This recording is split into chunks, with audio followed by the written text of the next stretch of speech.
மார்க்கெட்லயே கம்மி சேதாரத்துல இன்னும் 1% தள்ளுபடி கொடுப்போம். ஓகே, வைரநக கேரட்டுக்கு 5000 தள்ளுபடி கொடுப்போம். தள்ளுபடி திருவிழா. குறைந்த விலை, நிறைந்த தரம். தங்கள் தேவைகள் அனைத்தும் ஒரே இடத்தில். ஜெயச்சந்திரன்.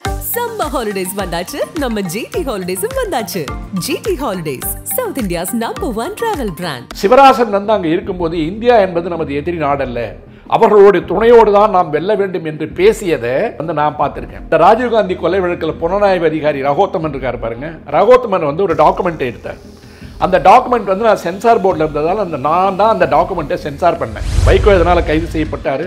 பொடாவில் எத்தனை பேர் கைது செய்யப்பட்டாங்க, விடுதலை புலிகளுக்கு ஆயுதங்கள் கொடுத்தார்கள், மருந்து அனுப்பினார்கள், துப்பாக்கி ரவைகளை அனுப்பினார்கள், வெடிமருந்து பொருட்கள் அனுப்பினார்கள். தமிழ்நாட்டில் இருக்க எத்தனையோ வந்து பெரியார் இயக்கங்கள், திராவிட இயக்கங்கள் பூரா அரெஸ்ட் பண்ணி குளத்தூர் மணிலாம் எவ்வளோ கஷ்டப்பட்டு இருப்பான்னு தெரியும். அப்பொழுதெல்லாம் எங்கே பிறந்திருந்தானா வளர்ந்திருந்தானா என்பது கூட தெரியாமல் இருந்த ஒரு மனிதன் அந்த தலைவனே தன்னிடம் எல்லாவற்றையும் ஒப்படைத்து விட்டு செல்வதை போல பரப்புகின்ற ஒரு கதையை நம்புற இடத்துக்கு இன்னைக்கு வந்திருக்கோம். நம்ம சோக்கால்டு சீமானோட மாமனார் காளிமுத்து எடுத்து வைகோ நிற்கிறார்.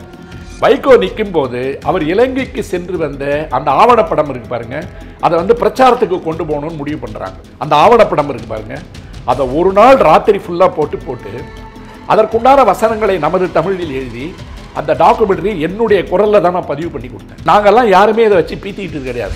நீங்க வந்து இந்தியாவினுடைய கடவுச்சீட்டில் வெளிநாட்டிற்கு சென்று தடை செய்யப்பட்ட ஒரு இயக்கத்தோடு ஆயுத பயிற்சியில் ஈடுபடுவது என்பது இந்திய இறையாண்மைக்கு எதிராக, இந்தியாவிற்கு எதிராக போர் தொடுக்கின்ற குற்றம் என்று சொல்லப்படுகின்ற waging war against the government ஒன்று, ட்ரீசன் என்று சொல்லப்படுகின்ற தேச துரோகம் ஒன்று, செடிஷன் என்ற பிளவுவாதத்தில் 3 பிரிவுகளில் மிக மிக முக்கியமான ஆயுள் தண்டனை கொடுக்க வேண்டிய அளவிற்குமான குற்றங்கள். ஒட்டுமொத்த இலங்கையும் வந்து இந்தியா அங்கீகரிக்குது. தமிழ் ஈழத்தை இன்றைய தேதி வரையில் இந்தியா அங்கீகரிக்கவில்லை. சரியா? அந்த ஊர்ல இருக்கிற தீவிரவாத இயக்கங்கள் இதுதான் எங்களுடைய நாடுன்னு போட்ட ஒரு மேப்பை உன்னுடைய தோளில் போட்டுக்கொண்டு பிரச்சாரம் செய்வதற்கு அனுமதித்தது யார்? பெரியார் வந்து இப்படி பண்ணிட்டாரு, அவர் தெலுங்காரன் சொன்னா தெலுங்காரனே ஒத்துப்போம், கன்னடக்காரனே ஒத்துப்போம். இந்திய மேப்ல தானே இருக்கு. ஒரு மாநிலத்தில் இருப்பவர் அடுத்த மாநிலத்தினுடைய உரிமைக்காக போராடக்கூடாது. அப்ப காந்தி யாருக்காக போராடினாரு?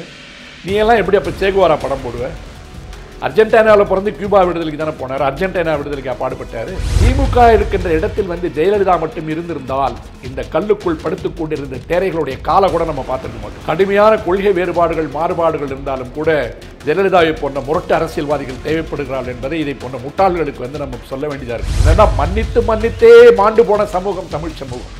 ஒன்னே மன்னிச்சுட்டு போறோம். என்ன இப்போ நக்கீரன் நேயர்களுக்கு வணக்கம். இன்றைய நிகழ்ச்சியில் சென்னை உயர்நீதிமன்றத்தின் மூத்த வழக்கறிஞர் திரு வே பாலு இணைந்திருக்கிறார். வணக்கம் சார். வணக்கம். இப்போ நாம் தமிழர் கட்சி நிர்வாகி சீமானுடைய பேச்சுகளும் அது தொடர்பாக அதனுடைய பின்விளைவுகளும், ஈரோடு கிழக்கு இடைத்தேர்தலோடு அவரோட சகாப்தம் முடிஞ்சிருச்சு அப்படின்னு பல்வேறு விதமாக பேசப்பட்டாலும் அவர் வேறொரு விதமான ஒரு முக்கியமான விஷயத்தை பேசிட்டே வர்றாரு. தொடர்ந்து தடை செய்யப்பட்ட இயக்கம் அப்படின்னு இந்திய அரசால் சொல்லப்படுற இயக்கத்துக்கு ஆதரவான பிரச்சாரங்களை முன்னெடுத்துட்டே வர்றாரு. இதையே வந்து ஒரு இந்திய அரசுங்கிறது வேடிக்கை பார்க்குது சார். அதாவது இது வந்து ரொம்ப ஒரு ஆழ்ந்த பொருள் உள்ள ஒரு சப்ஜெக்ட். கொஞ்ச காலமாக நான் வந்து இப்போ நிகழ்ச்சியில் சொன்ன மாதிரி அமெரிக்காவில் இருந்தப்போ எனக்கு வந்து அந்த தொழில்நுட்பம் காரணமாக அந்த நிகழ்ச்சியை வந்து ஒரு ஆழமாக பதிவு செய்ய முடியலன்னு தான் வந்து வெயிட் பண்ணேன். இங்கே வந்ததற்கு பின்னால் மறுபடியும் கொஞ்சம் இருமல் தொல்லையெல்லாம் இருக்கிறதால நிகழ்ச்சியை வந்து கொஞ்சம் தாமதமாக நம்ம பதிவு செய்கிறோம். இதை நான் வந்து கூர்ந்து கவனிச்சிட்டு இருக்கிறதுல வந்து 2-3 விதமாக நம்ம இதை பார்க்க வேண்டியிருக்கிறது. சீமானுடைய அரசியல்ன்றதை விட்டுருங்க, அது வந்து அவருடைய அரசியல், அவர் என்ன வேணால் பண்ணிட்டு போட்டோம். அதுக்கு அடுத்தது வந்து இன்னைக்கு தமிழ்நாட்டு அரசியலை மையப்படுத்தி மௌனமாக வேடிக்கை பார்த்து கொண்டிருக்கின்ற ஒன்றிய அரசு, மத்திய அரசு, அதனுடைய நோக்கம் என்ன? கைகட்டி வேடிக்கை பார்த்து கொண்டிருக்கின்ற மாநில அரசுகளுடைய நோக்கம் என்ன? குறிப்பாக காங்கிரஸ் கட்சியினுடைய எதிர்வினை என்ன? அப்படின்ற 2-3 பிரிவாக வந்து இதை நம்ம பார்க்க வேண்டியிருக்கு. அதாவது நீங்கள் எப்படின்னு பார்த்தீங்கன்னா, தன்னுடைய எல்லா அடையாளங்களையும் மறைத்து விட்டு ஒரு முகமூடியை போட்டுக்கிட்டு, நான் கடந்த நிகழ்ச்சியிலையும் பதிவு பண்ணியிருந்தேன், திராவிட மேடைகளை வந்து கருப்பு சட்டை போட்டுக்கிட்டு உள்ள ஊடுருவி அந்த மேடைகளை பயன்படுத்தி திராவிடத்தை திருட வந்த ஒரு திருடன் என்ன முகஜாடையில் இருப்பான்னு சொன்னால் நம்மளுடைய முகஜாடையில் தான் இருப்பான். இந்த உண்ட வீட்டுக்கு 2 செஞ்சு வீட்டுக்கு கன்னக்கோல் போடுறதுன்னு ஒன்று இருக்குது. அந்த கன்னக்கோல் போடுகின்ற வேலையை மற்றவர்கள் செய்தால் முடியாது என்பதற்காக தமிழனை வந்து தயார்படுத்துகிறார்கள் என்பதை நம்ம பல காலமாக எச்சரிச்சிட்டு இருக்கோம். ஆனால் எல்லோருமே வந்து இந்த கேட்கின்ற தமிழையும் வைத்து அலங்கார சொற்களையும் வைத்து முன்னால் நடிக்கின்ற நடிப்பையும் நாடகத்தையும் பார்த்துவிட்டு அமாவாசைகளை அடையாளம் கண்டுகொள்ளாமல் விட்டது வந்து நம்முடைய தவறும் இருக்கின்றது வந்து எல்லாருக்கும் தெரியும். இப்போ உதாரணமாக நீங்கள் பார்த்தீங்கன்னா, கடந்த நிகழ்ச்சியிலே நான் சொன்னேன், திராவிட மேடைகளை பயன்படுத்தி தெலுங்கர்களை வந்து தமிழ்நாட்டிலேருந்து விரட்டணுன்றதை வந்து ஒரு மைய பிரச்சாரமாக பண்ணி அவங்களெல்லாம் கொஞ்சம் கொஞ்சமாக திராவிட இயக்கங்களுக்கு எதிர்ப்பாக மாற்றி அவங்கள கொஞ்சம் பிஜேபி பக்கம் போக வச்சதனுடைய பெருமை வந்து நம்ம தம்பிக்கு உண்டு. அவங்கெல்லாம் கணிசமாக போன பிற்பாடு அதுக்கு அடிப்படையாக இவர் வச்சுக்கிட்டு வந்தது என்னன்னு கேட்டிங்கன்னா, எதையுமே படிக்கிறது இல்லை, வாட்ஸ்அப்பை பார்த்துட்டு வந்து எடுக்கிறான்றது வந்து இன்றைக்கி ஊர் பூரா தெரிஞ்சு போச்சு. எந்த விதமான ஒரு உட்பொருளும் வந்து தெரியாமல், அது என்னன்னு தெரியாமல் கடந்த 15 ஆண்டுகளாக நீங்கள் சொன்ன ஒரு பிரச்சாரத்தை வந்து அவர் வெளிப்படையாக செஞ்சிட்டு இருக்கார். இந்த இடத்துல வந்து இந்திய அரசாங்கத்தினுடைய மௌனம், காங்கிரஸ் கட்சியினுடைய ஆட்சியில் இருக்கின்ற பொழுது இருந்த மௌனமும் பாரதிய ஜனதா ஆட்சியில் இருக்கின்ற மௌனம் வந்து மிகப்பெரிய பொருளை கொடுக்கிறது. இந்த 3 பிரிவாக நான் பிரிக்கணும்னு நினைக்கிறேன். ஆரம்பத்திலிருந்தே தமிழ்நாட்டிற்கும் கொஞ்சம் நான் தெளிவாக தான் பேசுவேன், கொஞ்சம் நீளமாக இருந்தாலும் பரவாயில்ல, நேயர்கள் வந்து இதை தயவு செய்து கடக்காமல் கேட்க வேண்டும் என்று நான் கேட்பதற்கு காரணம், இதை நாம் புரிந்து கொள்ள வேண்டிய அர்த்தங்கள் வந்து நிறைய இருக்குது. அதாவது தமிழ்நாட்டை பொறுத்தவரை எப்பொழுதும் வஞ்சிக்கப்படுகின்ற ஒரு மாநிலமாக தான் இருக்குது. அது எந்த கட்சி ஆட்சியில் இருந்தாலும் சரி, அந்த வடவர்களுடைய ஆதிக்கத்தை வந்து எதிர்த்து போராடிக்கிட்டு இருக்கிறது வந்து தந்தை பெரியார் காலத்திலேருந்து, அண்ணா காலத்திலேருந்து, கலைஞர் காலத்திலேருந்து, ஜெயலலிதா காலத்திலேருந்து, எம்ஜிஆர் காலத்திலேருந்து இன்னை வரைக்கும் தொடருது. அப்போ தொடர்ந்து வஞ்சிக்கப்படுவதற்கு வந்து பல காரணிகள் வந்து நமக்கு இருக்கிறதுக்கு காரணம் வந்து இவங்க என்ன செய்வாங்கன்னு கேட்டிங்கன்னா, இலங்கை பிரச்சனையுடைய தொடக்கம் வந்து நிறைய பேருக்கு மறந்துருக்கும். இலங்கை அருகில் இருக்கின்ற டீகோ கார்சியா என்ற தீவில் இருக்கின்ற இடம் என்பது ஒரு இராணுவம் சம்பந்தப்பட்ட மையப்பொருளாக அமெரிக்காவினுடைய வசம் சென்று விட்டால் இந்தியாவினுடைய எல்லை வந்து எப்பொழுதும் அச்சுறுத்தலாக இருக்குன்ற காரணத்துக்காக தான் அந்த டீகோ கார்சியாவுக்கு வந்து அமெரிக்கா வரக்கூடாதுன்னு சொல்லிட்டு ஒரு மூவ் இருந்தது. இந்திரா காந்தி காலத்துக்கு முன்னாடி இருந்தே அது தொடர்ந்துருக்கு. இப்போவும் அந்த டீகோ கார்சியா வந்து இங்கிலாந்து மற்றும் அமெரிக்காவினுடைய கட்டுப்பாட்டில் தான் இருக்குது, இலங்கைக்கும் ஆஸ்திரேலியாவுக்கும் நடுவில்.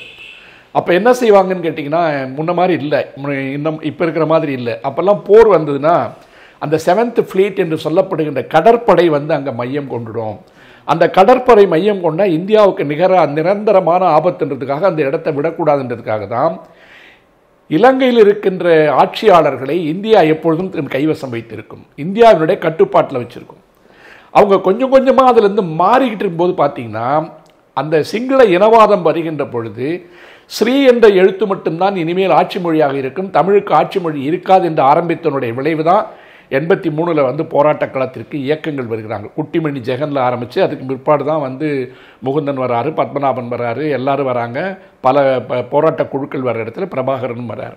இப்படி தான் விடுதலை புலிகள் இயக்கம் வந்து உருவாச்சு. அதுக்கு முன்னாடி பல இயக்கங்கள் இருக்கு.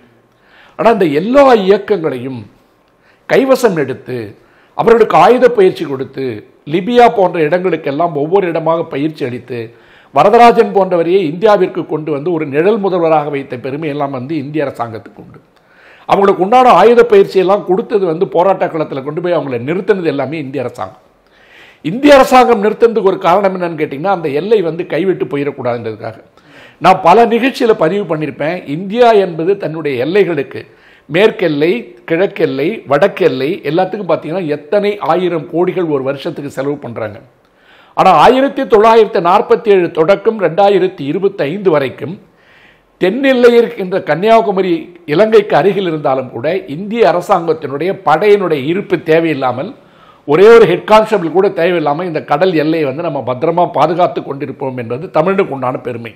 ஆனால் நம்மளை தீவிரவாதி, இவன் வந்து பிரிவினைவாதி, இவன் எல்டிடியோட சேர்ந்து தமிழ்நாட்டை தனியார் பிரிச்சிருவான்ற பிரச்சாரத்தை எந்த வன்மம் கொண்ட சக்திகள் தொடர்ந்து செஞ்சுட்டு இருந்தாங்கன்னு நமக்கு தெரியும். இந்திரா காந்தி காலத்திலிருந்து அயல்நாட்டு கொள்கைகள் வருகின்ற ஒவ்வொரு நேரத்திலையும் தமிழ்நாடு தனியார் பிரிஞ்சு எல்டிடியோட சேர்ந்துரும் அல்லது வந்து இலங்கையோட சேர்ந்துரும், இது ஒரு தனி மாநிலமாக பிரிந்துவிடும் என்பதை தமிழ்நாட்டு மக்களை ஒட்டுமொத்த இந்தியர்களுக்கும் அந்நியர்களாக, ஐசோலேட்டட் பீப்புளாக, ஏதோ தீவிரவாதம் எண்ணம் கொண்ட ஒரு மாநிலமாகவே இன்றைய தேதி வரையில் வந்து அந்த பரப்புரை செஞ்சிட்டு இருந்திருக்காங்க. அதனால்தான் சுப்பிரமணிய சாமி எல்லாம் பார்த்தீங்கன்னா தமிழ் பொறுக்கிம்பார். இலங்கை தீவிரவாதம் வருகின்ற போது என்ன செய்வான்னு கேட்டீங்கன்னா, அங்க இருக்கின்ற சிங்களவர்களுக்கெல்லாம் சமஸ்கிருதத்தோட தொடர்பு உண்டு, அவர்களுக்கு நம்ம உறவினர்கள் பாரு, ஆனால் தமிழகத்திலிருந்து தமிழ் பேசுகின்ற தொப்புள் கொடி உறவு என்று நாம் சொல்லிக் கொண்டிருக்கின்ற யாழ்ப்பாண தமிழர்களை, குறிப்பாக போராட்ட களத்தில் இருந்த யாரையுமே இந்திய அரசாங்கம் ஆதரித்ததில்லை. அவர்களை தீவிரவாதிகளாகவே நடத்தியிருக்கிறது. ஆனால் நீங்க இந்த பக்கம் பார்த்தீங்கன்னா, போராட்ட களத்தில் இந்தியா என்பது எங்களுக்கு நட்பு நாடு, அவருடைய ஆதரவு எங்களுக்கு தேவை, ஆகவே அவருடைய ஆதரவு இல்லாமல் எங்களால் தமிழ்நாடு தனி ஈழத்தை வென்றெடுக்க முடியாதுன்றது அவங்களோட போராட்டம். அதில் பல குழுக்கள் போராடினாங்க, விடுதலை புலிகள் உட்பட. ஆனால் அந்த சமயத்தில் பார்த்தீங்கன்னா, அந்த ஷீலா தீட்சித்தோட அப்பா இருந்தார், தீட்சித்னு ஒருத்தர் இருந்தார், மேனோன்னு ஒருத்தர் இருந்தார், நாயர்னு ஒருத்தர் இருந்தார். இந்த வெளிநாட்டு கொள்கையை நியமிக்கின்ற எல்லா வேலைகளையும் நீங்கள் பார்த்தீங்கன்னா தமிழ்நாட்டை பொறுத்த வரைக்கும் ஒரு தனி தீவாகத்தான் நடத்தியிருப்பாங்க. அதாவது ஒவ்வொரு முறை அந்த அயல்நாட்டு கொள்கை வருகின்ற பொழுது, சுப்பிரமணிய சாமி நீங்க எடுத்துங்க, 1989 பத்மநாபாவுடைய கொலை வழக்கு சம்பந்தமாக கைதிகள் தப்பித்து விட்டார்கள், கொலையாளிகள் தப்பித்து விட்டார்கள், திமுக ஆட்சி டிஸ்மிஸ் ஆச்சு. அதுக்கு பின்னாடி ராஜீவ்காந்தி மரணம் நடந்து முடிஞ்ச உடனே அந்த கூட்டத்திற்கு சென்று கொண்டிருந்த ஜெயலலிதா எப்படி மர்மமாக அந்த கூட்டத்துக்கு போகாமல் இருந்தார் என்ற கேள்விக்கு இன்னை தேதி வரைக்கும் பதில் இல்லை. நடந்து முடிந்த அடுத்த கணத்திற்கு முன்னாலேயே விடுதலை புலிகள் இந்த வேலையை செய்து விட்டார்களா என்று தொலைபேசியில் அழைத்ததாக சொல்லுகின்ற வேலுச்சாமியோட ஸ்டேட்மெண்ட்டுக்கும் இன்னை வரைக்கும் பதில் இல்லை. அப்புறம் சந்திரசாமியினுடைய இன்வால்மெண்ட் என்னன்றதுக்கு இன்னை வரைக்கும் தொலைநோக்கு விசாரணை நடந்துகிட்டு இருக்கு. இத்தனை குழப்பங்களுக்கு இடையில் விசாரணை நடந்துகிட்டு இருக்கும்போது, அவர்கள் நடந்து முடிந்த மறுநாளே 2-3 நாட்களுக்கு முன்னால் தமிழகத்தில் இருக்கின்ற ஒரு லீடிங் இங்கிலீஷ் நியூஸ் பேப்பர் சிவராசனோட போட்டோ கூலிங் கிளாஸோட போட்டு இவன் தான் கொலையாளின்னு காமிக்குது. இந்த இடத்துல ஒரு செய்தியை சொல்லணும். சிவராசன் அங்கே இருக்கும்போது இந்தியா என்பது நமது எதிரி நாடல்ல, அவர்களோட துணையோடு தான் நாம் வெல்ல வேண்டும் என்று பேசியதை அந்த கூம்பு ஒலிபெருக்கி இருக்குல்ல, அது பேசுனது நான் பார்த்துருக்கேன். ஏன்னு கேட்டிங்கன்னா, அதில் இந்த ராஜீவ்காந்தி கொலை வழக்கில் புலனாய்வு அதிகாரி ரகோத்தமன் இருக்கார் பாருங்க, ரகோத்தமன் ஒரு டாக்குமெண்ட்டை எடுத்தார். அந்த டாக்குமெண்ட் நான் சென்சார் போர்டில் இருந்ததால் நான் தான் அந்த டாக்குமெண்ட்டை சென்சார் பண்ணேன். சென்சார் பண்ணும்போது நீங்கள் பார்த்தீங்கன்னா, இரும்புரையினுடைய கடிதம், சிவராசனுடைய அந்த பேச்சு, பல செய்திகளை உள்ளே கடந்து போகின்ற பொழுது விடுதலை புலிகள் எப்படி அதில் இன்வால்வ் ஆகியிருக்காங்கன்ற ஒரு தொடர்புகள் வந்துகிட்டே இருக்கு. அதை வச்சு தான் வழக்கு நடக்குது. விடுதலை புலிகள் அவர்கள் சொன்னதை போல அது துன்பியல் சம்பவம் என்று சொல்வார்கள் என்று சொன்னால், அவர்களுடைய இயக்கத்தினுடைய வரலாற்று பிழை ராஜீவ்காந்தியினுடைய மரணத்தை தமிழ்நாட்டில் நிகழ்த்தியது.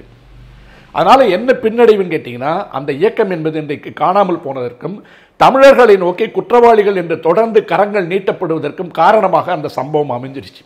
அது சரியோ தவறோ ஒரு விடுதலை போராட்டத்தில் அவர்கள் தான் செய்திருப்பார்கள் என்று சொல்வதை விட அவர்கள் தான் செய்தார்கள் என்று நம்ம சீமான் மாதிரியா ஆளுங்க சொல்றாங்க. விக்கிரவாண்டியில் போய் நாங்கள் தான் என்ன பண்ணுவேன்னு கேட்கிறாரு.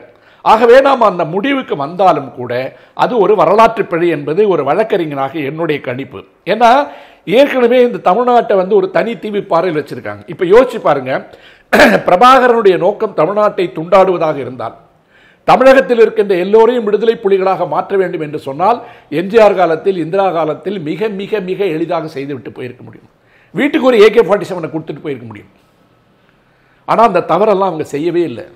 எம்ஜிஆருக்கு கூட பரிசாக ஒன்று கொடுத்து விட்டு போனதாகவும் அது படுக்கை கீழே இருந்ததாகவும் ஒரு டிஜிபி ஒரு புத்தகத்தில் எழுதியிருக்காரு. அப்படி எம்ஜிஆர் வாங்கியிருந்தால் அதுவே சட்டப்படி குற்றம், சட்டப்படி குற்றம். இப்போ இந்த இடத்துல இவ்வளவு பிரிவினை இயக்கமாக அதை காட்டிக்கிட்டு இருக்கும்போது IPKFM போகுது. IPK போனது என்ன வேலை பண்ணுச்சுன்னு பார்த்தீங்கன்னா, அமைதியை ஏற்படுத்துவதற்காக சென்ற அமைதிப்படை அங்கிருக்கின்ற பெண்கள் மீது கை வைக்க போய் அமைதிப்படை என்பது LTTக்கு எதிரான ஒரு படையாக மாறுது. மாறின பிற்பாடு அந்த IPKF திருப்பி வந்த பின்னாடும் கூட, குறிப்பாக ராஜீவ்காந்தியினுடைய மரணத்திற்கு பின்னால் இன்றைய தேதி வரையில் விடுதலை புலிகள் என்பது தடை செய்யப்பட்ட ஒரு இயக்கம். இந்திய அரசினால், அது எந்த அரசாங்கமாக இருந்தாலும், நான் இந்தியாவினுடைய பார்வையில் ஒரு வழக்கறிஞனாக அரசியலமைப்பு சட்டப்படி பேசுகிறேன். மற்றபடி அந்த இயக்கம் அதன் மீது உள்ள ஈடுபாடு, பிரபாகர் மேலே உள்ள மதிப்பு, தயவு செய்து இதை பிரிட்ஜ் போட்டு பார்க்கக்கூடாது, லிங்க் பண்ணக்கூடாது. ஆனால் அந்த பார்வையில் நாம் பார்க்கின்ற பொழுது தமிழ்நாட்டின் மீது இதுவரைக்கும் தொடர்ந்து வைக்கப்பட்டிருக்கின்ற பிரச்சாரம் என்ன? வைகோ எதனால் கைது செய்யப்பட்டார்? பொடாவில் எத்தனை பேர் கைது செய்யப்பட்டாங்க? விடுதலை புலிகளுக்கு ஆயுதங்கள் கொடுத்தார்கள், மருந்து அனுப்பினார்கள், துப்பாக்கி ரவைகளை அனுப்பினார்கள், வெடிமருந்து பொருட்கள் அனுப்பினார்கள். தமிழ்நாட்டில் இருக்க எத்தனையோ பெரியார் இயக்கங்கள், திராவிட இயக்கங்கள் பூரா அரெஸ்ட் பண்ணி, கொளத்தூர் மணிலாம் எவ்வளோ கஷ்டப்பட்டு இருப்பார்னு தெரியும். ரங்கநாதனை அவர் தான் தப்பிக்க விட்டார். இந்த 1000 வழக்குகள் பதியப்பட்டாலும் அந்த இடத்துல எல்லாம் ஒரு நிழல் மாதிரி கூட நின்று இல்லாத ஒரு மனிதன், அப்பொழுதெல்லாம் எங்கே பிறந்திருந்தானா வளர்ந்திருந்தானா என்பது கூட தெரியாமல் இருந்த ஒரு மனிதன் திராவிடத்தினுடைய மேடைகளை பயன்படுத்தி கொண்டு விடுதலை புலிகளுடைய அறிமுகத்தை வெற்றுத்தாளில் படித்து அறிந்துவிட்டு வசன வியாபாரியாக மாறிய ஒருவன் அந்த இயக்கமே தன் வசம் வந்து விட்டதைப் போல, அந்த தலைவனே தன்னிடம் எல்லாவற்றையும் ஒப்படைத்து விட்டு செல்வதை போல பரப்புகின்ற ஒரு கதையை நம்புற இடத்துக்கு இன்னைக்கு வந்திருக்கோம். நம்ம அதில் ஒரு ஆடியோலாம் காட்டுறாரு சார். கடைசியாக சீமானை நம்பி தான் விட்டுட்டு போகிறோன்னு அங்கே போரில் இருந்த ஒரு நபர் சொல்கிறதாகவும் அந்த ஆடியோ வைரல் ஆனிச்சுல்ல. இப்போ எல்லா ஆடியோவும் இருக்கு பாருங்க. குரல் மாதிரி எடுத்துகிட்டு போய் ஃபாரன்சிக் டெஸ்ட்டுக்கு அனுப்பணும்னா அதனுடைய ஒரிஜினாலிட்டி தெரிஞ்சிடும். நான் வரேன், ஒன்று வரேன். இந்த நான் அடிப்படையில் சொல்கிறது வந்து ராஜீவ்காந்திக்கு மரணத்துக்கு பின்னாடி வாங்க, உலகத்தில் இருக்க எல்லா நாடுகளும் விடுதலை புலிகளை தடை பண்ணிட்டாங்க. யாரெல்லாம் ஃபண்ட் அனுப்புகிறாங்கன்றது வந்து ட்ரேஸ் பண்ண ஆரம்பிச்சிட்டான். அதுக்குன்னு ஒரு ட்ரிபியூனல் வருது. அந்த ட்ரிபியூனல் வந்து 5 வருடங்களுக்கு ஒரு முறை விடுதலை புலிகள் இயக்கத்திற்கு உண்டான தடையை நீட்டிக்கொண்டே போகிறது. நீட்டிக்கொண்டே போகும்போது இதுக்கு முன்னாடி வந்து 2019 UAPA ஆக்ட் என்ற ஊப்பா சட்டத்தினுடைய இதுக்கு கீழே ஒரு நடுவர் மன்றம் இருக்குது. அந்த நடுவர் மன்றம் வந்து 5 ஆண்டுகளுக்கு ஒரு முறை கூடி அந்த தடை நீடிக்க வேண்டுமா இல்லையா என்பதை முடிவு செய்யும் போது 2019 ஒரு வாட்டி உட்கார்ந்தாங்க. இப்போ 2024 மே மாதம் மீண்டும் விடுதலை புலிகள் மீதான தடையை 5 வருடத்துக்கு ட்ரிபியூனல் வந்து கொண்டு வந்திருக்கு. அப்போது LTT என்ற இயக்கம் இந்தியாவில் சட்டப்படி தடை செய்யப்பட்ட இயக்கம். அந்த தடை செய்யப்படுவதற்குண்டான காரணங்களை MHA என்று சொல்லப்படுகின்ற உள்துறை அமைச்சகம் ஒரு டீட்டெயில்டு ஆர்டிக்கலாக நியூஸ் பேப்பருக்கெல்லாம் கொடுத்துருக்காங்க. எதன் காரணங்களின் அடிப்படையில் அந்த தடை இன்னமும் நீடிக்க வேண்டும் அப்படின்னு சொல்லும்போது அதுக்கு அவங்க சொல்கிற காரணங்கள் என்னன்னு கேட்டிங்கன்னா, விடுதலை புலிகள் இயக்கம் மௌனிக்கப்பட்டு விட்டதாக எண்ணினாலும் கூட ரீக்ரூப்பிங் என்று சொல்லப்படுகின்ற மீளுருவாக்கத்தை உலகத்தில் இருக்கின்ற எல்லா மூலைகளிலும் அவர்கள் பண்ணிக்கிட்டு இருக்காங்க. அதற்கு பல இயக்கங்கள், பிரிவினைவாத சக்திகள், இந்தியாவில் இருக்கின்ற பல பகுதிகளில் தனிப்பட்ட நபர்களும் இயக்கங்களும் அவர்களுக்கு பின்னால் ஆதரவாக நின்று இன்னமும் செயல்பட்டு கொண்டிருக்கிறார்கள். ஆகவே விடுதலை புலிகள் இயக்கத்தின் மீது இருக்கின்ற தடையை நீட்டிப்பதற்குண்டான காரணங்கள் அப்படியே இருக்கின்றன. அவர்களை அப்படியே விட்டால் தமிழ்நாடு போன்ற மாநிலங்களை தனியாக பிரித்து விடுவார்கள் என்ற அச்சம் இருக்கு பாருங்க. அந்த அச்சம் வந்து மீண்டும் உறுதி செய்யப்படுகிறது. அப்போ உறுதி செய்யப்படுற இடத்துல அவங்களுக்கு ஃபண்டு வருது இல்லையா? இன்னைக்கு வந்து திருத்தப்பட்ட ஊப்பா சட்டத்தின் மூலமாக தனி ஒரு நபராக இருந்தாலும் சரி, இப்போ உதாரணத்திற்கு ஒரு மர்டர் கேஸ் நடக்குதுன்னு வச்சுங்க, அந்த தனிப்பட்ட முறையில் நடக்கிற மரணத்துக்கு வெளிநாட்டிலிருந்து யாரோ ஒருத்தன் பண உதவி அனுப்பியிருக்கான்னு வச்சுங்க, அந்த பணத்தை வாங்கி கொண்டு நீங்கள் செய்தாலும் கூட இப்பொழுது இருக்கின்ற ஊப்பா சட்டத்தின் கீழ் நீங்கள் குற்றவாளி. அதுக்கு வந்து இடி வந்து கேஸ் போடணும். ஊப்பா சட்டத்தின் கீழே வந்து நீங்கள் வழக்கு போட்டிங்கன்னா அதில் வந்து ஜாமீன் கிடையாது. எவ்வளோ நாள் வேணாலும் உங்களை உள்ள வச்சிருக்கலாம் ஜாமீன் கிடைக்கிற வரைக்கும். அதற்கு வந்து நீங்கள் கொடுக்கின்ற வாக்கு மூலமே ஒப்புதல் வாக்கு மூலமாக கருதப்படும். நீங்க வந்து உங்களை அரெஸ்ட் பண்றான் பாருங்க, நீங்க கொடுக்கிற வாக்கு மூலமே ஒப்புதல் வாக்கு மூலமாக கருதப்படும். அப்ப அந்த 2024 அந்த தடையை நீட்டிக்கும் போது அந்த காரணங்கள் எல்லாம் வரிசைப்படுத்தியிருக்காங்க. இப்ப நான் அதை படிச்சேன்னா கிட்டத்தட்ட 10-15 நிமிஷம் ஆகும். தயவு செய்து படித்த அறிவார்ந்த மக்கள் உள்ள போய் அந்த நீடிப்பதற்கு உண்டான காரணத்தை வந்து அதில் சொல்லியிருக்கு உள்துறை அமைச்சகம். இந்த உள்துறை அமைச்சகம் யாருது? இந்திய அரசாங்கம், பாரதிய ஜனதா கட்சி. பாரதிய ஜனதா கட்சி எதை எடுத்தாலும் என்ன சொல்லுவான்? தேசத்தில் இருக்கின்ற தேசபக்தின்வான், எல்லையில் இருக்கின்ற ராணுவ வீரர்கள்வான். எல்லையில் இருக்கின்ற ராணுவ வீரர்கள், இந்தியாவினுடைய இறையாண்மை, எல்லாவற்றையும் பற்றி பேசிக் கொண்டிருக்கின்ற நீங்கள் பேரறிவாளன் விடுதலையில் என்ன நடந்தது? பேரறிவாளன் விடுதலையில் வந்து 7 பேர் விடுதலையை வந்து இவங்க எல்லாரும் எதிர்த்தாங்க. காங்கிரஸும் எதிர்த்தாங்க, பிஜேபியும் எதிர்த்தது காரணம் என்ன? ராஜீவ்காந்தியை கொலை செய்தவர்கள், இவங்களை விடுதலை செய்யக்கூடாது. நாங்கள் விடுதலை புலிகள் என்று வந்தாலே ரொம்ப கொச்சையான வார்த்தைகளை பயன்படுத்தி பிரபாகரனை கேவலப்படுத்தியவர்கள் 2 பேர். ஒன்று வந்து எழுத்தாளர் ஜெயகாந்தன், இன்னொன்று சுப்பிரமணிய சாமி.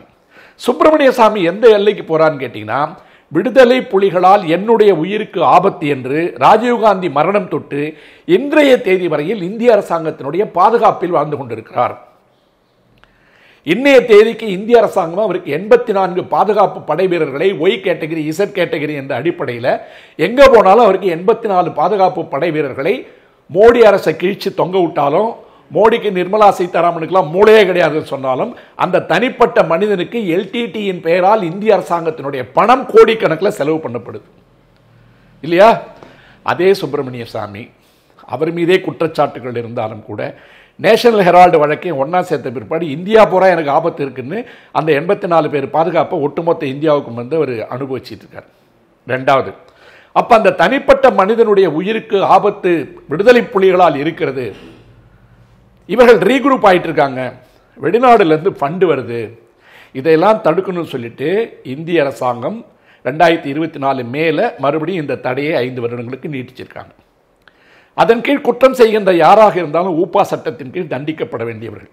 பாரதிய ஜனதா பேசுகின்ற தேச ஒற்றுமை, பாரதிய ஜனதா பேசுகின்ற தேசத்தினுடைய பாதுகாப்பு, பாரதிய ஜனதா பேசுகின்ற இந்திய அரசியலமைப்பு சட்டத்தின் மீது உள்ள நம்பிக்கையை ஒட்டுமொத்த இந்தியாவில் இருக்கின்ற பிரிவினைவாத இயக்கங்கள் எல்லாம் நாங்கள் ஒடுக்குறோம் சொல்றீங்க.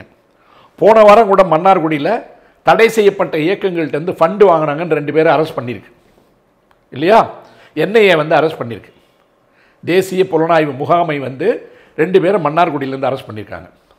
இப்படி இருக்கின்ற ஒரு சூழலில் இப்போ முதல்ல ஒரு பகுதி சொன்னேன், இந்திரா காந்தி பீரியடில் வந்து அது என்ன நெசசிட்டிக்காக வந்து அவர்கள் உருவாக்கப்பட்டார்கள், 2வது வந்து அவர்கள் எப்படி பாதுகாக்கப்பட்டார்கள், 3வது அவர்கள் எப்படி பயிற்றுவிக்கப்பட்டார்கள், தமிழ்நாட்டில் இருந்து விட்டு போனாலும் இந்தியாவினுடைய இறையாண்மைக்கு எந்த விதமான இடையூறும் இல்லாமல் வெளியில் போனவங்க. அவர்கள் அப்படி ஒரு தவறு செய்திருப்பார்கள் என்று சொன்னால் வரலாற்று பிழை வந்து ராஜீவ்காந்தியினுடைய மரணம். இன்னைக்கு வந்து விடுதலை புலிகள் வந்து உலகத்தில் இருக்க எல்லா இடத்துல இருந்தும் அவங்க கொடுத்துட்டு இருக்கிற ஒரு அறிக்கையில் ஒரு நேர்மை இருக்கு.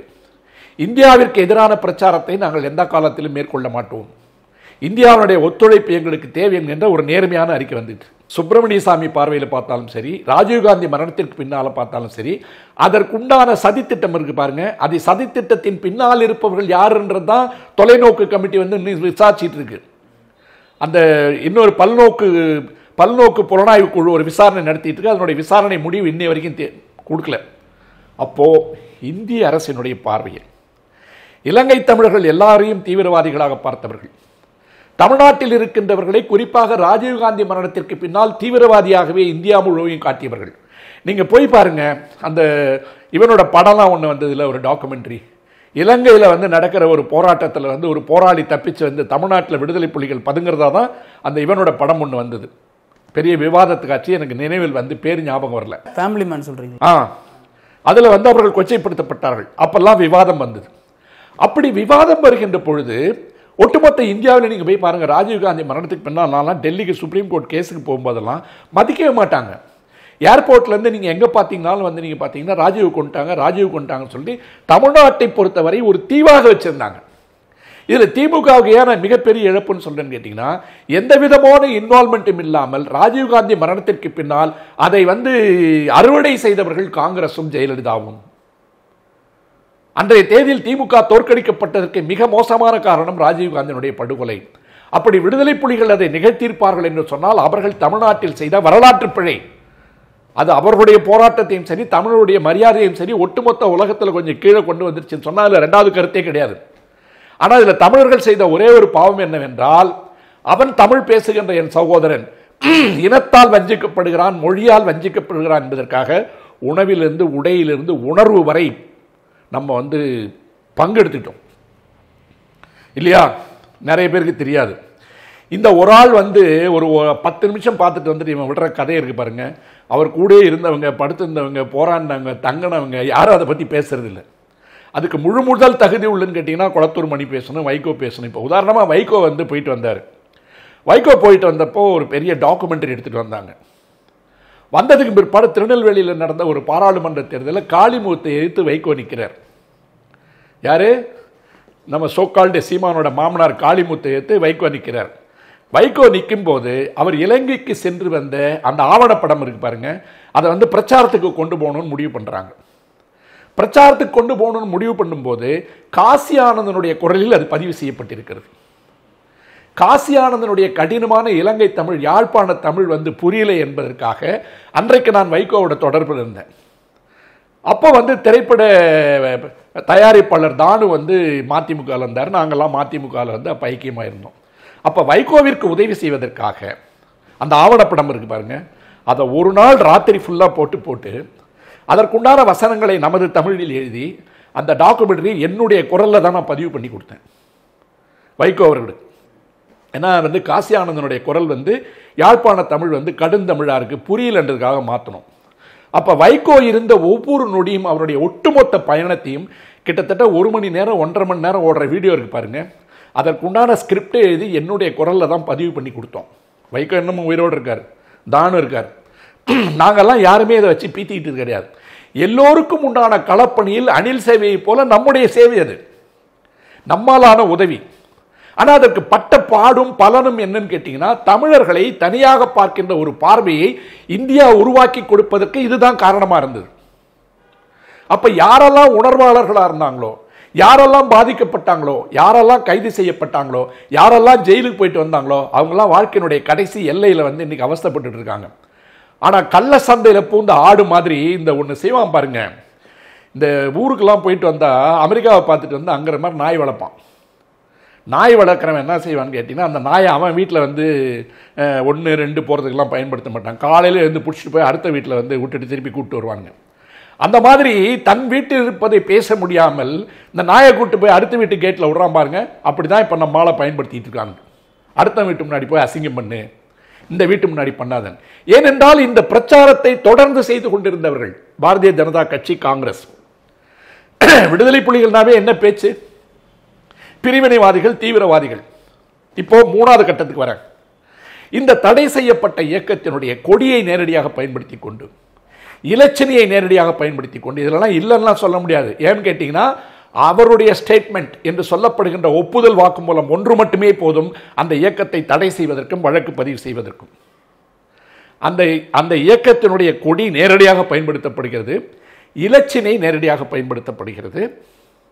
அங்கே நான் போய் ஆயுத பயிற்சி எடுத்தேன் என்கின்ற வாக்குமூலம் தரப்படுகிறது. அன்றைய தேதியில் விடுதலை புலிகள் இந்தியாவிற்கு எதிரான தடை செய்யப்பட்ட இயக்கம் என்ற காரணத்தினால் நீங்க வந்து இந்தியாவினுடைய கடவுச்சீட்டில் வெளிநாட்டிற்கு சென்று தடை செய்யப்பட்ட ஒரு இயக்கத்தோடு ஆயுத பயிற்சியில் ஈடுபடுவது என்பது இந்திய இறையாண்மைக்கு எதிராக, இந்தியாவிற்கு எதிராக போர் தொடுக்கின்ற குற்றம் என்று சொல்லப்படுகின்ற waging war against the government ஒன்று, ட்ரீசன் என்று சொல்லப்படுகின்ற தேச துரோகம் ஒன்று, செடிஷன் என்ற பிளவுவாதத்தில் 3 பிரிவுகளில் மிக மிக முக்கியமான ஆயுள் தண்டனை கொடுக்க வேண்டிய அளவிற்குமான குற்றங்கள். இது யார் கேட்டாலும் சட்டப்படி என்னால் எக்ஸ்பிளைன் பண்ண முடியும். இன்னொரு உதாரணத்தையும் சொல்றேன். போற இடம்லாம் நம்மால் வந்து ஒரு துண்டு போட்டுருவாரு பாருங்க. அந்த துண்டுல தமிழ் ஈழத்தினுடைய வரைபடம் இருக்கும். இப்போ உதாரணமா காஷ்மீரோட வரைபடம் இருக்குல்ல, அதை வந்து பாகிஸ்தான் பிரிச்சு போட்டா என்ன பண்றோம்? ஐநா சபையிலிருந்து எல்லா இடத்துலையும் எங்களுடைய வரைபடத்தை பிரித்து காட்டுவதற்கு உங்களுக்கு உரிமை இல்லை. அருணாச்சல பிரதேசத்தில் வந்து சீனா உள்ள வருது, எங்க வரைபடத்தை வந்து நீங்க போடுறதுக்கு உரிமை இல்லைன்னு வரைபடத்தை கூட்டி குறைத்து காண்பது என்பதே ஒரு மிகப்பெரிய குற்றம். இந்திய இறையாண்மைக்கு எதிராக இந்தியாவினுடைய மேப்பை நீங்க போட்டீங்கன்னா குற்றம். ஆனால் அப்படி அந்த மேப் எல்லாம் போட்டு இருந்த யாசின் மாலிக்கை அழைத்த வந்து தமிழ்நாட்டில் கூட்டம் போட்டவர் தான் நாம் தமிழர் கட்சியினுடைய ஒருங்கிணைப்பாளர். இந்த தமிழ் ஈழம் என்பது சட்டப்படி மறுபடியும் சொல்றேன், இந்தியாவினுடைய நேச நாடு இலங்கை. ஒட்டுமொத்த இலங்கையும் வந்து இந்தியா அங்கீகரிக்குது. தமிழ் ஈழத்தை இன்றைய தேதி வரையில் இந்தியா அங்கீகரிக்கவில்லை. சரியா? அப்படி இருக்கிற இடத்துல அந்த ஊர்ல இருக்கிற தீவிரவாத இயக்கங்கள் இதுதான் எங்களுடைய நாடுன்னு போட்ட ஒரு மேப்பை உன்னுடைய தோளில் போட்டுக்கொண்டு பிரச்சாரம் செய்வதற்கு அனுமதித்தது யார்?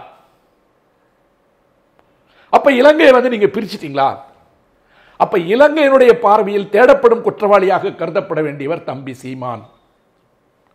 இந்தியாவினுடைய பார்வையில் ஒரு நேச நாட்டை 2ஆக பிரித்த அந்த வரைபடத்தை தோளிலே போட்டுக்கொண்டு தொடர்ந்து 10 ஆண்டுகளாக பிரபாகரன் படம் இல்லாமல், பிரபாகரனுடைய கொடி இல்லாமல், பிரபாகரனுடைய பெயர் இல்லாமல் நான் ஆயுத பயிற்சி எடுத்தது உண்மை, வெளிநாடுகளில் இருந்து எனக்கு வந்து பிள்ளைகள் பணம் அனுப்பினார்கள் என்று சொல்லியிருப்பது உண்மை என்று எல்லாமே அவருடைய வாயால பதிவாயிருக்கு. இது எல்லாமே கன்ஃபெஷன் ஸ்டேட்மெண்ட், எல்லாமே கன்ஃபெஷன் ஸ்டேட்மெண்ட். அப்ப இந்த இடத்துல ஒரு பிரச்சாரம்னு வரும்போது நீங்க பொதுவெளியில வைங்க, விடுதலை பத்திரிகைலாம் பொதுவெளியில வைங்க, நான் ஆதாரம் தரேன்னு சொல்றேன்ல. நான் இன்னைக்கு ஒரு வழக்கறிஞரா சொல்றேன், இந்த கட்சியில் இருக்கின்ற சீமான் உள்பட எல்லோருடைய தொலைபேசி உரையாடல்களும் தொடர்புகளும் அம்பலப்படுத்தப்பட வேண்டியவை. கடந்த 1 வருடமாக அல்லது பல வருடங்களாக அவர்கள் யாரோடு தொடர்பில் இருந்தார்கள், அவருடைய வங்கி கணக்குகள் என்ன, இதுவரைக்கும் எவ்வளவு பணம் வந்திருக்கு என்பதையெல்லாம் இங்க இருக்கின்ற தொலைத்தொடர்பு நிறுவனங்கள் இருக்கு பாருங்க, சர்வீஸ் ப்ரொவைடர்ஸ் என்று சொல்லப்படுகின்றவர்கள் கொடுத்தாக வேண்டும் என்ற சட்ட திருத்தமும் இருக்கு. 2019 நவம்பருக்கு பின்னால தகவல் தொழில்நுட்ப சட்டத்தினுடைய திருத்தங்களுடைய அடிப்படையில் இந்தியாவில் இருக்கின்ற யாருடைய தொலைபேசியும் ஒட்டு கேட்பதற்கு, புலனாய்வு செய்வதற்கு எல்லா விதமான புலனாய்வு அமைப்புகளுக்கும் இந்திய அரசாங்கம் அனுமதி கொடுத்து விட்டது. பிரிவு 69(1), 69(2) தகவல் தொழில்நுட்ப சட்டம், இன்ஃபர்மேஷன் டெக்னாலஜி ஆக்ட். இதனுடைய அடிப்படையில் நான் இன்னைக்கு சொல்றேன், நீ வந்து அந்த பேப்பரை போடுன்னு சொல்கிறல்ல, உன்னுடைய கால் ரெக்கார்ட்ஸ் எல்லாத்தையும் போடு, வாட்ஸ்அப் உள்பட. உன் கட்சியில் வந்து உன்னோட நெருக்கமாக இருக்கிறவங்க எல்லாரையும் வந்து விசாரிச்சு நீங்கள் இந்த சபைக்கு கொண்டு வரணும். யார் இதை செய்யணும்னு கேட்டீங்கன்னா, இதை கையில் வைத்துக் கொண்டிருக்கின்ற மத்திய அரசு. என்ஐஏ சோதனைகள்லாம் கூட நடத்தப்பட்டுச்சு கடந்த. என்ஐஏ சோதனை என்றது it is only for the purpose of threatening, உன்னை மிரட்டி வழிக்கு கொண்டு வருவதற்கு. ஒரு வாரத்துக்கு ஒரு மாசத்துக்கு முன்னாடி கூட பெரியாரினுடைய கொள்கை ஆசான் என்று சொல்லிவிட்டு ஒரே வாரத்தில் வந்து அது வெங்காயம் வெடிகுண்டுன்னு சொன்னா, அவருடைய பிரச்சாரத்திலே எடுத்துக்கோங்க, தேர்தல் பிரச்சாரத்தில் நீ வெங்காயத்தை கொண்டு வந்து வெடி, நான் எங்க அண்ணன் கொடுத்த குண்டை போடுறேன். நீ வெறும் குண்டு போட்டாவே தீவிரவாதி. எங்க அண்ணன் கொடுத்த குண்டை நான் போடுறேன்னு சொன்னாவே இந்திய அரசினால் தடை செய்யப்பட்ட எல்டிடி இயக்கத்தால் கொடுக்கப்பட்ட குண்டு உன் கையில் இருக்குன்னு சொல்றேன். இது நான் தேர்தல் பிரச்சாரத்துக்கு சொன்னேன்னு சொல்லலாம். ஆனால் இப்படி ஒரு தாக்கத்தை ஏற்படுத்தி கொண்டு இளைஞர்கள் மனதில் தவறான கருத்துக்களை பரப்பிக்கொண்டு இந்திய இறையாண்மைக்கு எதிராக நடக்கின்ற உன்னை இந்தியாவில் இருக்கின்ற புலனாய்வு அமைப்புகள், ராவாக இருந்தாலும் சரி, என்ஐஏவாக இருந்தாலும் சரி, ஐபியாக இருந்தாலும் சரி, அல்லது 20,000 புத்தகங்களை படித்துவிட்டு எனக்கு உலகத்தில் எல்லாம் தெரியும், என்கிட்ட ஆதாரம் இருக்கின்ற ஐபிஎஸ் அதிகாரி தலைமை பொறுப்பில் இருக்கின்ற பாரதிய ஜனதா உள்பட இந்தியா எக்கேடுபட்டாலும் பரவாயில்ல, பிரபாகரன் பேரை நீங்கள் எவ்வளோ வேணாலும் பயன்படுத்துங்க, தமிழ்நாட்டை துண்டாடுங்க. தமிழ்நாட்டை எப்படி துண்டாடுறீங்கன்னு கேட்டிங்கன்னா, இந்த 3% ஆதிக்கத்தில் இருப்பதற்காக ஆர்எஸ்எஸ்க்கு உண்டான எல்லா உதவியும் நீங்கள் பண்ணுங்க. இந்தியாவிற்கு எதிரான எந்த பிரச்சாரத்தையும் நாங்கள் கண்டுகொள்ள மாட்டோம்னு பாரதிய ஜனதா கட்சி இருந்தால் அது சுயநலம். ஆனால் இதை கண்ண மூடிட்டு காங்கிரஸ்காரங்க பார்த்துட்டு இருக்காங்க. ஏன் யாரும் நீதிமன்றத்துக்கு போல? திமுக வேடிக்கை தானே பார்க்குது. திமுக வந்து ஆளும் கட்சியாக நான் சொன்ன மாதிரி ஏற்கனவே இழந்தது அதிகம். அதாவது என்னைக்கு வந்து ஒரு காவல்துறையை விசாரணைக்கு வாங்கன்னு சொல்லும்போது ஊரில் இருக்கிறவங்களுக்கெல்லாம் வந்து மைக்கில் கூப்பிட்டு வாங்கன்னு கூப்பிட்டாங்களோ அன்னைக்கே நடவடிக்கை எடுத்துக்கணும். நீங்கள் வந்து ஒன்று கேட்டால் ஜாதி பிரச்சனை பேசுகிறீங்க, கனிமொழி பற்றி பேசினா ஜாதி பிரச்சனை பற்றி பேசுகிறீங்க, கலைஞரை பற்றி பேசினா கீழ்த்தரமாக பேசுகிறீங்க, பெரியாரை பற்றி பேசினா அதை விட கேவலமாக பேசுகிறீங்க. நான் ஏன் அது உள்ளாரெலாம் போகலைன்னா, அந்த அரசியல் பற்றி இப்போ நான் பேச விரும்பல, அது தனியாக வச்சுக்கலாம். ஏன்னா அதையும் இதையும் கம்பைன் பண்ணால் அதுக்காக நம்ம இதை பேசணுன்னு இருக்கோம். நான் ஒரு வழக்கறிஞனாக, வழக்கு நடத்துகின்ற ஒருவனாக இன்னும் ஒன்று சொல்லியிருக்கேன். இவங்க வந்து இந்த 8 வழிச்சாலை வந்து வழக்கு நடத்தினாங்க. அதுக்கு ஒரு பப்ளிக் இன்ட்ரெஸ்ட் லிட்டிகேஷன் போட்டு 1 வருஷத்துக்கு மேலே நடந்தது. 5 பைசா வாங்காமல் நடத்தினவன் நான் தான். அந்த கட்சியில் இருக்க ஒரு வழக்கறிஞனுக்காக நான் தான் நடத்தினேன் அந்த வழக்கை. நான் நேரடியாக கேள்வி கேட்பது, எனக்கு ஆரம்பத்திலிருந்து இந்த சந்தேகம்லாம் வந்த காரணத்தால் தான் அவர் சந்தேகப்படுகிற ஒரு நபர், அவர் ஒரு நிழல் மனிதராக தெரிகிறார். இவரை நம்புவதற்கெல்லாம் இந்த முடிவு எடுத்து 2 வருஷத்துக்கு மேலே ஆகுது, 2-3 வருஷம் ஆகுது. யாரும் என்கிட்ட பேசக்கூடாதுன்னு சொல்லியிருக்கேன். நமக்கு உறுத்திக்கிட்டு இருக்கிறதுலாம் என்னன்னு கேட்டிங்கன்னா, என்ன தூக்கத்தில் எப்போ எழுப்பி கேட்டாலும் நான் வந்து தமிழன் என்ற தலைக்கணமைக்கு இருந்தாலும் கூட இந்தியன் என்ற அமைப்பிலிருந்து நான் வெளியில் போக மாட்டேன். எனக்கு அதில் நம்பிக்கை இல்லை. ஆனால் இத்தனை விஷயங்களை நீங்கள் பாருங்கள். நீங்கள் வந்து உங்களுக்கு முதல்ல ஒரு நாட்டினுடைய வரைபடத்தை பிரிப்பது என்பது அந்த நாட்டுப்படி மிகப்பெரிய குற்றம்.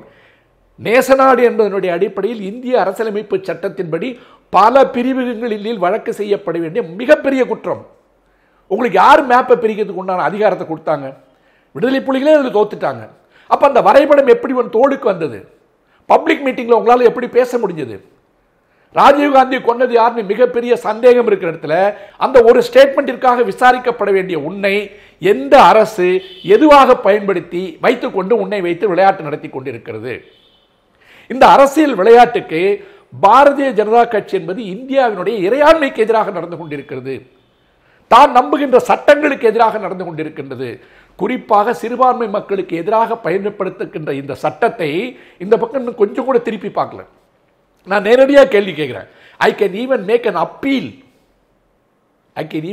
appeal and representation to the Home Department. How this is allowed? In what manner it is permitted?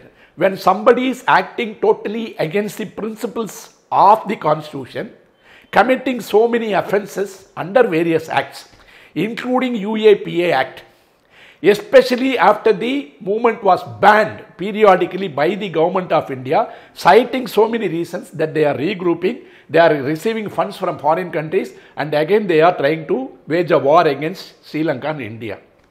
This is the reason given by the Home Department. அப்படி இருக்கின்ற பொழுது இந்த மத்தியில் இருக்கின்ற பாரதிய ஜனதா கட்சி இந்த நபரை விட்டு ஆட்டம் பார்ப்பதனுடைய நோக்கம் என்ன? இதான் ரொம்ப முக்கியமான கேள்வி. தனிப்பட்ட முறையில் வந்து அந்த நாம் தமிழர் கட்சி மேலேயோ அல்லது அவங்களுடைய வளரக்கூடாது என்பதோ, அந்த தமிழ் தேசியத்துக்கெல்லாம் 1008 காரணம் சொல்லிட்டேன். நான் தேசியம் என்பதே ஒரு சமஸ்கிருத வார்த்தை. என்ன திராவிடம் வந்து சமஸ்கிருத வார்த்தை அப்படின்னு புரியாமலாம் உளறிட்டு இருக்கானுங்க. அதுக்கெல்லாம் நம்ம டைம் வேஸ்ட் பண்ண தேவையில்லை. இப்போ குறிப்பாக இந்த செய்திகள் என்னன்னு கேட்டிங்கன்னா, நான் இப்படி தான் போவேன், எனக்கு பெரியார் தேவையில்லை, உங்களுக்கு தேவைன்னா வெளியில் போங்கன்னு சொல்கிற ஒரு ஆள் நாளைக்கு மிரட்ட பிரபாகரன் ஒரு துரோகி, நான் போன வாரம் வரைக்கும் சரியாக தான் இருந்தேன், எங்கள் அண்ணன் நான் தான் போய் செய்யணும்னு சொல்லி கொடுத்தாரு, இங்கே வந்த பிற்பாடு பார்த்தா தான் தெரியுது அண்ணன் சொன்னது தப்பு, ஆகவே ஒரு துரோகி, இனிமேல் பிரபாகரனை வந்து பேசுபவர்கள் யாராக இருந்தாலும் வெளியில் போங்கன்னு சொல்ல மாட்டான்றது என்ன கேரண்டி? ஒரு நிமிடத்திற்கு ஒரு பேச்சு, வாரத்திற்கு ஒரு பேச்சு, தான் மேலே ஏறுவதற்காக ஏறி உதைக்கின்ற ஏணிகளை உடைத்துக் கொண்டே செல்லுகின்ற ஒரு மனிதன், எல்லோரையும் கொச்சைப்படுத்துகின்ற ஒரு மனிதன், கேரக்டர் அசாசினேஷன் செய்கின்ற ஒரு மனிதன், கீழ்த்தரமான வார்த்தைகளை பயன்படுத்துகின்ற ஒரு மனிதன், அரசியலில் அடிப்படை நாகரிகம் ஏதும் இல்லாமல் தற்குறியை போல கண்ட வார்த்தைகளை பேசி கேவலமாக நடந்து கொண்டிருக்கின்ற ஒருவன் எந்த ஒழுக்கத்தை உங்களால் கொண்டு வர முடியும்? சார், இதில் இன்னொரு கோணத்தில் ஒரு விஷயம் என்ன சொல்கிறாங்கன்னா, இது என்னதான் வந்து இப்போ சீமான் இப்படி பேசுகிறாரு விமர்சித்தாலும் பெரியார் இயக்கங்கள் இப்போ மதிமுக வைகோ போன்றவர்கள்லாம் ஈழ சம்பந்தமான பேச்சுக்களை குறைச்சிக்கிட்டு இங்கே உள்ள கல அரசியலை பேசுகிறப்ப சீமான் தானே இன்னும் தனியீழ கனவை அப்படியே உயிர்ப்போட வச்சிருக்காரு. இப்போ நான் காரணம் வந்து முன்னாடியே சொல்லிட்டேன் உங்களுக்கு. என்றைக்கு ராஜீவ்காந்தியினுடைய மரணம் தமிழ்நாட்டில் நடத்தப்பட்டதோ அது ஒரு வரலாற்று பிழை. அந்த வரலாற்று பிழையின் காரணமாக விடுதலை புலிகளுடைய போராட்டத்தினுடைய முனை மழுங்கியது மட்டுமல்லாமல் அதனுடைய நோக்கமும் தோற்கடிக்கப்பட்டது. அப்போ இங்கே வந்து அந்த காலத்தில் வந்து உயிரை கொடுத்து எல்லாம் பயன்படுத்தின எல்லா தலைவர்களும் டயர்டாயிட்டாங்க. ஏன்னா அந்த நோக்கம் நிறைவேறல, பல குழுக்களாக பிரிஞ்சுட்டாங்க. இன்னைக்கு தான் அந்த வலி அவங்களுக்கு தெரியுது. ஆகவே தமிழ்நாட்டை வந்து நம்ம சரியாக பயன்படுத்திக்கல, அவங்களுக்கு எவ்வளோ பெரிய ஆபத்தை நம்ம உருவாக்கிட்டோன்னு உணர்ந்த காரணத்தால் தான் நான் சொன்ன மிக நேர்மையான அறிக்கைகளை இன்றைக்கு வெளியிலேருந்து அந்த அமைப்புகள் வந்து கொடுத்துட்டு இருக்காங்க. இப்போது இதில் வந்து நம்ம தம்பி வந்து பயன்படுத்துறது நமக்கு என்ன பிரச்சனைன்னு கேட்டிங்கன்னா, இது சட்டவிரோதம்னு அவருக்கு தெரியும். புரியுதா? நாளைக்கு வந்து பிரபாகரனே வந்து எனக்கு ஒரு பொருட்டு இல்லைன்னு சொன்னால் நம்பி சென்று கொண்டிருக்கின்ற இந்த இளைஞர்களை நடுத்தெருவில் கொண்டு வந்து முச்சந்தில் நிறுத்துகின்ற வேலையை வந்து இவர் செய்கிறார். முட்டு சந்தில் கொண்டு போய் நிறுத்திடுவீங்க. ஏனென்றால் நாளைக்கு இந்த அரசு உன்னை பயன்படுத்தி தூக்கி போடுகின்ற பொழுது உனது இயக்கம் என்பது இந்திய இறையாண்மைக்கு எதிரான இயக்கம், தடை செய்யப்பட வேண்டும் என்பதை அவர்கள்தான் முன்னின்று செய்ய போகிறார்கள். அப்போ முன்னின்று செய்ய போகும்போது என்ன பண்ணுவான்னா, வேலைக்கு பயன்படுத்துகிறான் பாருங்க, பயன்படுத்தி முடிச்சுட்டு கொத்து கொத்தா தூக்கிட்டு போயிடுவான். அப்போ எவ்வளோ பெரிய ஆபத்தை நோக்கி இந்த இளைஞர்களை நீங்கள் அழைத்து செல்லுகிறீர்கள்?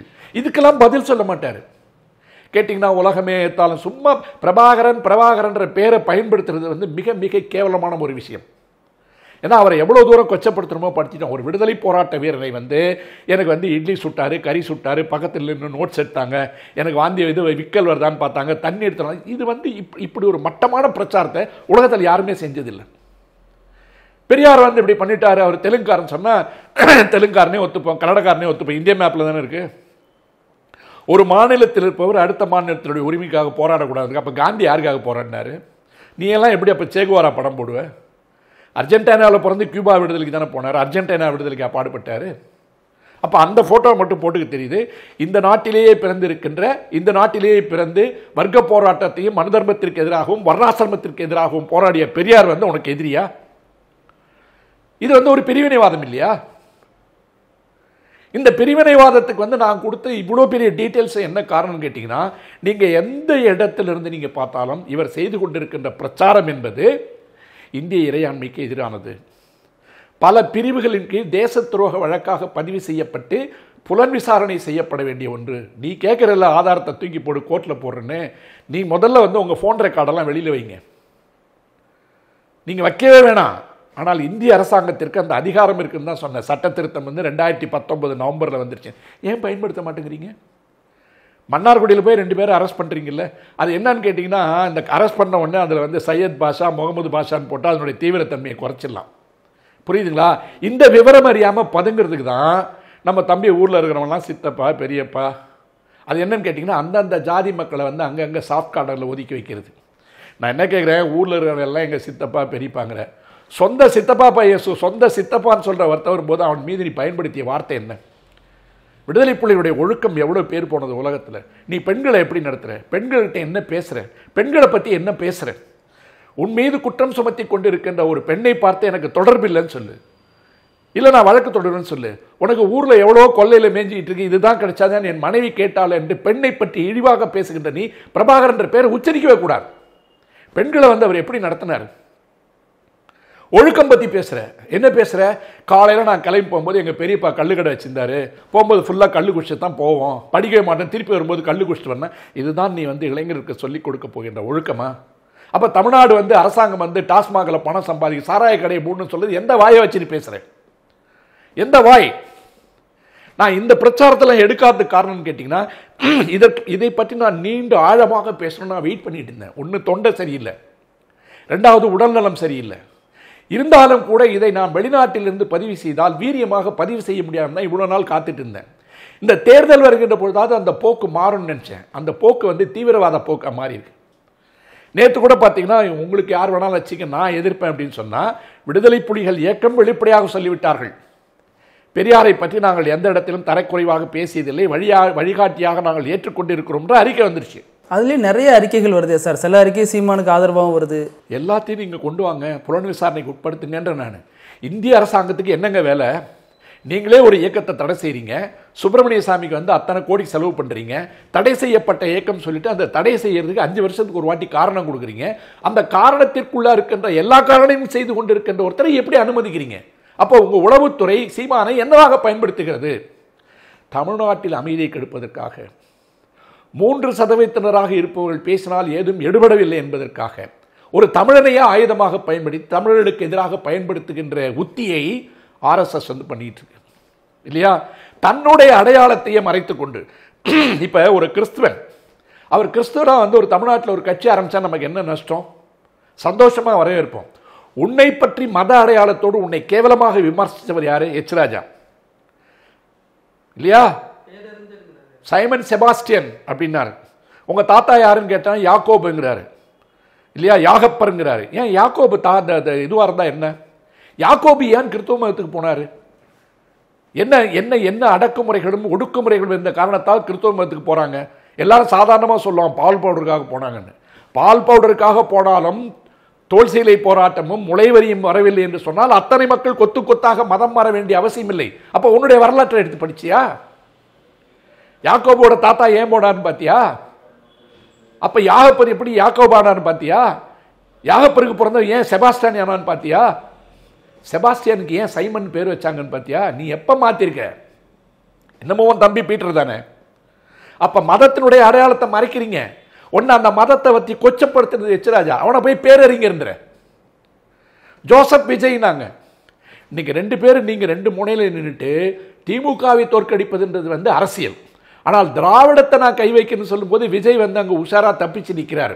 ஆனால் உனக்கு கொடுக்கப்பட்டிருக்கின்ற அசைன்மெண்ட் என்பது இந்திய இறையாண்மைக்கு எதிராக விடுதலை புலிகள் இயக்கத்தை நீ பயன்படுத்தி கொண்டு தடை செய்யப்பட்ட இயக்கத்தின் பேரால் இயக்கம் நடத்தி கொண்டு அத்தனை சட்டவிரோத செயல்களையும் செய்வதற்கு உன்னை மத்திய அரசு ஒரு பொம்மையாக பயன்படுத்தி கொண்டிருக்கிறது.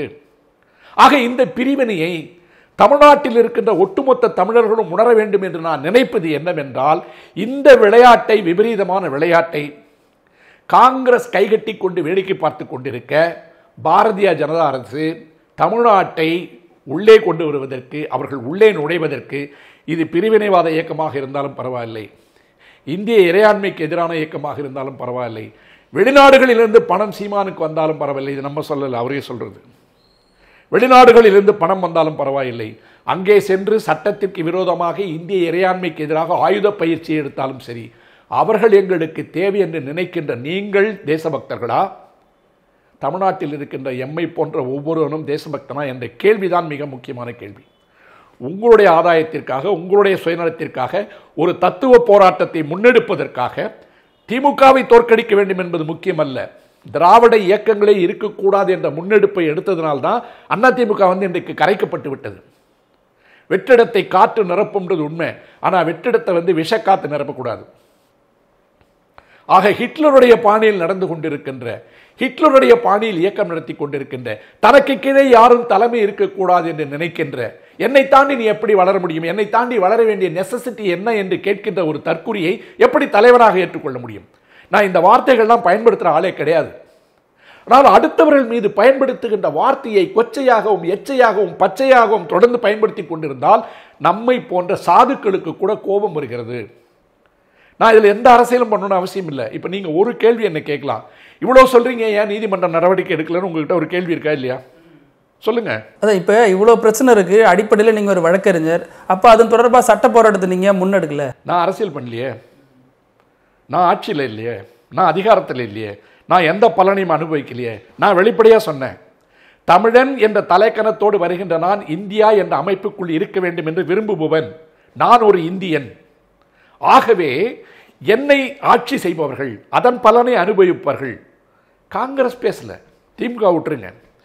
திமுக இருக்கின்ற இடத்தில் வந்து ஜெயலலிதா மட்டும் இருந்திருந்தால் இந்த கல்லுக்குள் படுத்துக் கொண்டிருந்த தேரைகளுடைய காலை கூட நம்ம பார்த்துருக்க மாட்டோம்.